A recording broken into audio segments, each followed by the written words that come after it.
ցավալի է, նույնիսկ խայտառակություն է սա, որ առաջին նախագահը այս բախումից վերև իրեն չդիրքավորեց, այլ դարձավ այս բախման կողմերից մեկի պաշտպանը, ընդ որում հայտնվելով պատմության սխալ կողմում։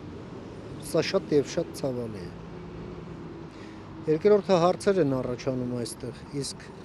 հակասահմանադրականներ այդ կեղծված ընտրությունների օրհնությունները,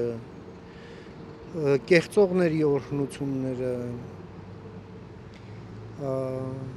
դրա դեմ ընդվզումների դատապարտումները, դրանք սահմանադրական էին։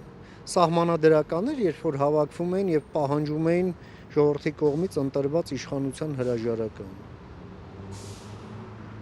Սահմանադրական է, երբ մի սառեցվածը կաթողիկոսի օրհնությամբ թրև է գալիս փողոցներում եւ ինչ որ զառանցանքով լցնում փողոցները, ել չեմ ասում զանգվածային անկարգություններ հրահրում։ Դա է սահմանադրական, բայց դրա մասին խոսելը հակասահմանադրական է։ Հիանալի տրամաբանություն։